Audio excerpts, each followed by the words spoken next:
Assalamualaikum warahmatullahi wabarakatuh. Di sini kami membahas tentang cyber espionage dari spiones Barack Obama dan MC Kane. Anggota kelompok kami terdiri yaitu dari Dita Febrianti, Dwiki Swastu, dan saya sendiri Yuri Kinanti. Dalam kasus espionage dialami oleh John MC Kane dan Barack Obama selama kampanye presiden pada tahun 2008, hacker dari Cina atau Rusia diduga memasang spyware di komputer kedua kandidat presiden ini dan mencuri data sensitif terkait kebijakan luar negeri Amerika Serikat. Serangan ini pada awalnya dianggap sebagai virus komputer, tetapi kemudian para ahli teknologi menemukan kebocoran file dalam jumlah yang cukup besar. Jenis dari serangan ini yaitu merupakan cybercrime. Cyber espionage juga disebut dengan mata-mata, yaitu tindakan atau praktek memperoleh rahasia tanpa izin dari pemegang informasi seperti data pribadi, sensitif, kepemilikan, atau rahasia alam. Dari individu pesaing, saingan, kelompok, pemerintah, dan musuh untuk pribadi, ekonomi, keuangan, politik, atau militer, menggunakan metode pada jaringan internet atau komputer pribadi melalui pengguna data teknik dan perangkat lunak berbahaya termasuk trojan, host, dan spyware. Ini sepenuhnya dapat dilakukan secara online dari meja komputer profesional di pangkalan-pangkalan pada negara-negara jauh ataupun mungkin melibatkan infiltrasi di rumah oleh komputer konvensional terlatih mata-mata atau dalam kasus ini mungkin kriminal karya dari amatir hacker, jahat, dan programmer software. Selanjutnya akan dijelaskan oleh Dwiki.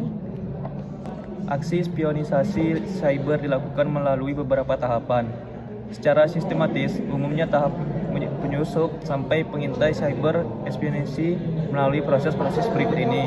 1. Footprinting atau pencarian data.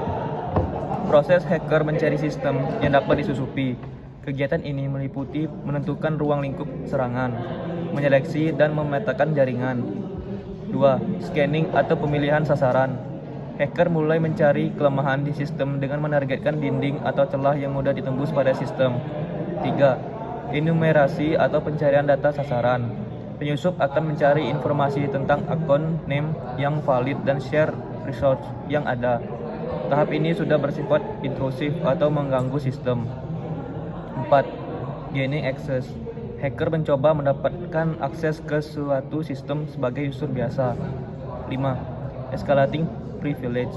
Tahapan hacker menaikkan posisi dari user biasa menjadi admin atau root sehingga bisa memperoleh akses informasi yang lebih besar. 6. Memata-matai data. Aksi spionisasi cyber dimulai dengan mengambil informasi atau data penting yang diperlukan. 7. Membuat backdoor dan menghilangkan jejak. Setelah melakukan aksinya, hacker biasanya akan menghilangkan jejak untuk memperkecil terdeteksinya tindakan.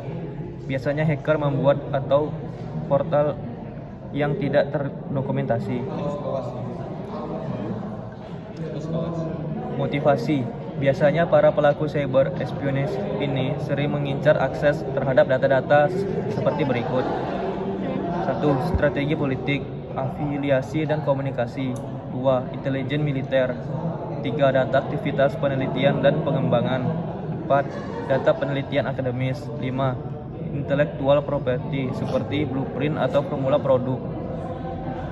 Lalu ada gaji, bonus, dan informasi sensitif lainnya mengenai keuangan dan pengeluaran organisasi. Lalu ada daftar pelanggan dan struktur pembayaran. Lalu tujuan bisnis, rencana strategis, dan taktik pemasaran. Dampak dari serangan espionage. Bagi sebagian besar warga suatu negara, kegiatan cyber espionage dampaknya tidak banyak mempengaruhi kehidupan mereka, tetapi biaya yang harus ditanggung oleh negara sangat signifikan. Dampaknya bervariasi sangat signifikan dari kerugian keuangan sampai dengan kerusakan infrastruktur fisik yang menimbulkan korban jiwa. Dan biayanya dapat terbentang dari yang tidak signifikan sampai dengan luar biasa besarnya. Dampak politis, ekonomis, dan hubungan antar negara menjadi taruhannya dalam dunia yang anarki serta didominasi kekuatan global yang ingin mempertahankan hegemonia. Berikut cara mengatasi cyber espionage. Pertama, mengenali teknik yang digunakan dalam serangan espionage cyber. Hal ini memberikan pengetahuan yang baik untuk pencegahan terjadinya ancaman. memantau sistem dari hal-hal yang di luar kebiasaan menggunakan security monitoring tools yang dapat membantu mendeteksi atau mencegah terjadinya aktivitas mencurigakan. Selanjutnya, pastikan infrastruktur penting selalu terlindungi dan diperbarui. Menetapkan kebijakan data, termasuk siapa yang memiliki akses untuk informasi tertentu. Pastikan tidak ada celah kerentanan dalam sistem dan software pihak ketiga selalu aman. Buat kebijakan cyber security yang membahas prosedur dan risiko keamanan. Menetapkan respon insiden jika adanya serangan yang terdeteksi. Mendidik karyawan tentang kebijakan keamanan termasuk cara menghindari membuka email yang tampak mencurigakan dengan link atau lampiran dokumen. Pastikan password diubah secara berkala. Bagi perusahaan atau organisasi, pantau data apa saja yang dapat disimpan pada perangkat seluler masing-masing anggota atau karyawan. Sekian penjelasan dari kelompok kami, kurang lebihnya mohon dimaafkan. Wassalamualaikum warahmatullahi wabarakatuh.